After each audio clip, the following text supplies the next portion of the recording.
This playlist collects together and organizes the individual component modules, which together will comprise the lecture on Sosa's article, The Raft and the Pyramid. I'll begin the lecture by giving you a brief biographical sketch of Sosa. We'll then consider Sosa's portrayal of the coherentist argument against foundationalism and in favor of coherentism. We'll see that Sosa criticizes it and ultimately rejects this argument. Then we'll turn to Sosa's portrayal of the foundationalist regress argument against coherentism and in favor of foundationalism. And again, Sosa will criticize and ultimately reject this argument. Though Sosa rejects both the coherentist and the foundationalist argument, Sosa thinks that he can extract an insight into the nature of the epistemic enterprise from the consideration and rejection of these arguments. Specifically, Sosa thinks that we see that all epistemological theories endeavor to formulate a version of what he refers to as formal foundationalism. Formal foundationalism is a claim that epistemic properties like justification and knowledge supervene on non-epistemic, non-normative properties, and they do so in a way that can be specified in terms of a simple theory, perhaps a recursive theory. Sosa then goes on to discuss the implications of formal foundationalism for coherence theory, as well as the implications of formal foundationalism for what he now refers to as substantive foundationalism, or traditional foundationalist theories of justification. Sosa ends the paper and will end the lecture by looking at the theory that Sosa outlines and defends, his reliabilist theory of justification called virtue epistemology. Let's turn to that first part of the lecture. We'll talk a little bit about Dr. Sosa, then we'll start to look at the two methodological approaches that he thinks shapes theorizing in epistemology. They turn on priorities that you assign to the fundamental questions of epistemology. On the one hand, particularism assigns particular priorities to questions, and as a result, particularists, he thinks, develop foundational theories.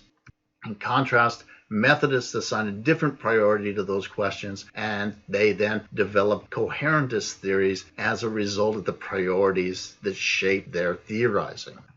He then says, I want to turn my attention to coherentism. Let's see how the Methodist approach works out. He focuses upon the coherentist argument against foundationalism and in favor of coherentism. And he identifies the linchpin of this argument, the intellectualist dilemma. The coherentist wants to argue that, hey, the foundationalist is forced into this dilemma. They don't have a satisfactory solution to it. That's why their view is bad. That's why our view is good. However, Sosa thinks that's not true. Sosa thinks, hey, in fact, you can reject one of the horns of that dilemma without any difficulty. And when you do, you undermine the case for coherentism.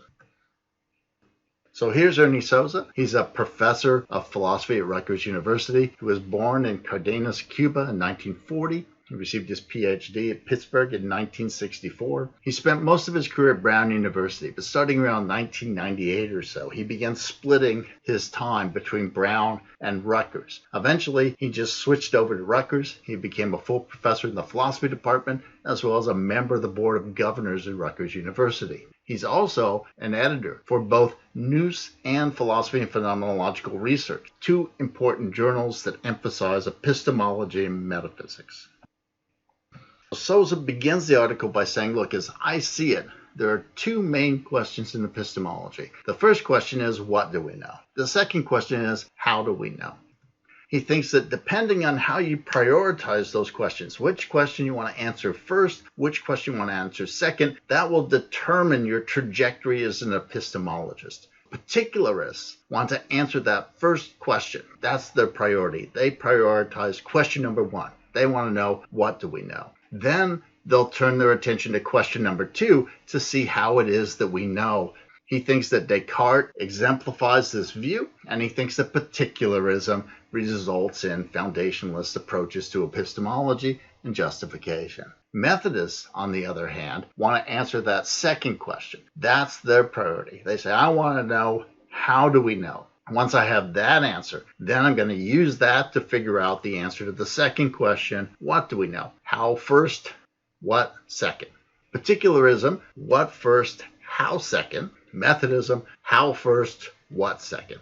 Methodism, he thinks, is exemplified by people like Hume, and Methodists develop coherence theories of justification and knowledge. So he thinks Descartes' approach, and particularism in general, is going to result in foundationalism. He thinks foundationalism has this pyramidal structure in which we have this large number of basic beliefs at the bottom of our pyramid, and every level that goes up that's built upon those basic beliefs, it draws its support from all the beliefs that they're connected to below through inferential transfer of justification. So he thinks that this knowledge edifice has the following structure to it. All the nodes that succeed a node directly serve jointly to support it. So in other words, a node is just a belief. When you put a belief into your knowledge system, all the beliefs that support that, directly or indirectly, everything that it's connected to in your belief or knowledge edifice below it, those things are the things that together serve to jointly support it. Each node has to be a proposition that you're justified in believing. In other words, you can't put something in your knowledge edifice unless you're justified in believing it at the time you put it in. If a node isn't self-evident, that is, if it isn't a basic belief or self-justifying, then it's got to have successors. It can't be in one of the bottom beliefs. Each branch of the epistemic pyramid must terminate. So ultimately, every belief has to percolate down through successive nodes until you get to that bottom level, and every member of that bottom level has to be a basic belief, has to be self-evident. What about the coherentist? Well, he thinks the view of justification that underlies the coherentist position and that informs their argument is what he calls the intellectualist model. The intellectualist model holds that justification, not just for some beliefs, but for all beliefs, is parasitic upon the logical relationships between their embedded propositions. What exactly does that mean? Well, whenever you say, I've got a belief that it's sunny outside, I've got a belief that it's Tuesday, everything that follows after that expresses the content of your belief. It's a proposition. I believe that it's Tuesday. Well, the proposition is it is Tuesday. The model that the intellectualists and the coherentists hold is that justification of beliefs is a matter of the logical relationships between those propositions within your belief. So that my belief that it's Tuesday might justify my belief that it's the second day of the week because they're related to each other. And this is how you get, on this view, justificational transfer through inference. Inference is driven by the contents of the premises going to the conclusion. It's all driven by the propositions that are the premises, the propositions that are the conclusions, and so the justification that gets transferred through those inferences, it gets transferred because it's riding on the back of, it's parasitical on the content of those particular beliefs. However, says, I think this view is wrong, and that, he says, is where I want to attack the coherentist argument against foundationalism.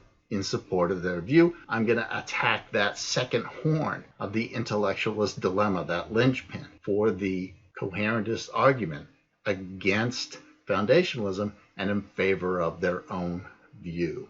In the next lecture module, we're going to turn our attention to the specific details of that coherentist argument against foundationalism and in favor of their own view. But before you start that module, make sure that you have a good understanding of that intellectualist model.